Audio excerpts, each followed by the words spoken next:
कभी कभी कुछ कुछ जो ऐसा काम होता है घर में वो खुद को पुश करना पड़ता है, यानी अपने आप को धक्का दीजिए तभी वो काम पूरा होगा, वरना वो काम आपका डिले होते चला जाएगा। इसी तरीके से मेरे साथ हुआ है। मैं पूजा रूम को जब साफ़ की तो वहाँ पे काफ़ी सारा कपड़ा मैं निकालते चली गई जो पूजा स्थान पे बिछता है, और माता रानी का कुछ चुनरी था और भी ठाकुर जी का भी कुछ दुपट्टा था, वो सारा इकट्ठे होते चले गए।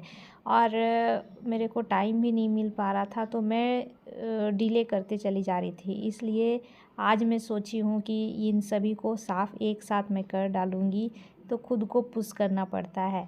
तो इसी तरीके से अगर आपके साथ होगा तो कमेंट्स में ज़रूर बताइएगा कि मेरे साथ ही ऐसा होता है या और भी किसी के साथ, यानी कि मैं ही सिर्फ लेज़ी हूँ इस काम में। गर्मियाँ निकल चुकी है, बरसात आ गई है, तो बारिश में अब कपड़े खुद के कपड़े नहीं सूखते हैं, तो मैं पूजा वाला कपड़ा कहाँ पे दूँ। घर में इतना मैं टंगनी बना चुकी हूँ, इतनी बारिश हो रही है, तो घर के अंदर में ही मैं रस्सी टांग करके कपड़े सबको डाल देती हूँ सूखने के लिए। और आज मौसम भी बहुत अच्छा है, सूरज भगवान उगे हुए हैं, तो इसी टाइम का मैं मौके का फ़ायदा उठा करके सारे कपड़े पूजा स्थान वाला धो डाली। बोला आज नहीं धोएंगे तो फिर मेरे को मौका नहीं मिलेगा, और थोड़ी देर में फिर बारिश शुरू हो जाएगी और फिर मेरे कपड़े सब गीले रह जाएंगे। तो जल्दी जल्दी मैं ये सब काम में जुट गई, सारा काम छोड़ करके। और आज इतने सारे अमरूद टूटे हैं, ऐसे तो रोज़ ही टूटता है, पर क्या है कि जब तेज़ बारिश होती है तो अमरूद सब में कीड़े लग जाते हैं। लेकिन ये कच्चा वाला अमरूद है, कच्चा अमरूद में कीड़े नहीं लगते हैं, जो अमरूद पक गया है उसमें कीड़े लगते हैं। और ये मोती को बहुत पसंद है अमरूद, पके हुए अमरूद। शाम का वक्त हो गया, मैं आ गई हूँ दूध लेने के लिए। और आज भाभी बोली है, जहाँ से हम लोग दूध लेते हैं, वो भाभी बोली है कि आप एक केन लेकर के आइएगा, तो मैं उसमें फेनूस दे दूँगी। तो मैं केन ले जाना भूल गई, और जिसमें दूध लेकर के आती हूँ बस वही केन लेकर के गई थी। तो वो भाभी अपने घर से खुद का एक केन दे दी, जिसमें 2 लीटर फेनूस अट गया। बोली लेके जाइए और आज आप लोग पका के खाइएगा। तो घर में सभी लोग सोचें कि फेनूस को पकाना कितना टाइम लगता है, क्यों लाया गया, बहुत सारा गैस का खपत होता है।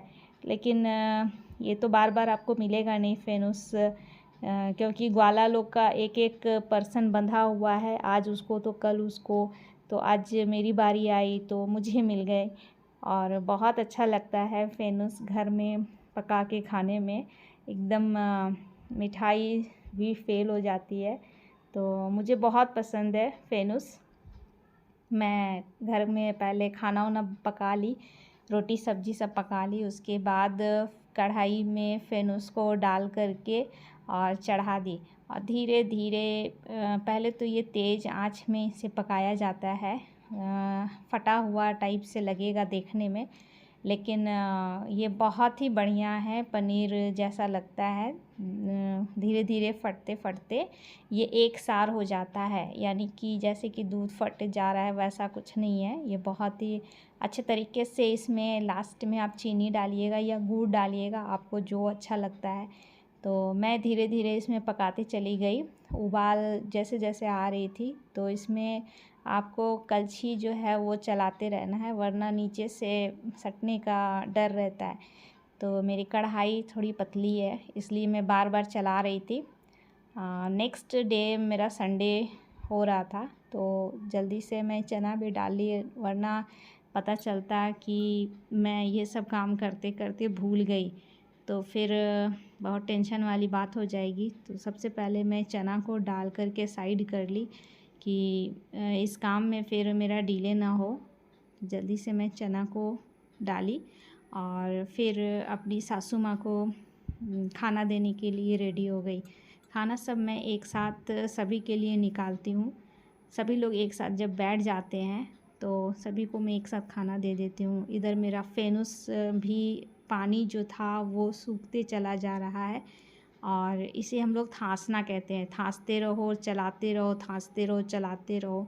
तो धीरे धीरे क्या होता है कि वो पानी सारा सूख जाता है और मिठाई जैसी बन जाती है। तो ये देखने में बहुत ही खूबसूरत लग रहा था, कलर भी चेंज होते जा रहा था, ब्राउनिश कलर का हो गया है, तैयार हो गया है फेनूस। और मैं इसमें इस बार चीनी डाली हूँ। हमेशा मेरी सासू माँ के कहने के अनुसार मैं गुड़ डालती थी, पर इस बार मैं चीनी डाल दी। तो मैं अपनी सासू माँ को पूछी कि अभी खाने में मैं आपको दे दूँ फेनूस, तो बोली कि नहीं, मैं कल खाऊंगी, उसे रख दो। तो मैं सभी के लिए निकालने ही जा रही थी थाली में, लेकिन जा कर के मैं फ्रीज़ में रख दी कि चलो सब कोई कल मांग रहे हैं तो कल खाएंगे। लेकिन मेरे में पेशेंस नहीं था, मैं तो अपने प्लेट में लेकर के बैठ गई खाने के लिए। और मोती को भी सुगंध लग रहा था कि कुछ तो घर में पकी है, आज मिठाई कुछ पकी है।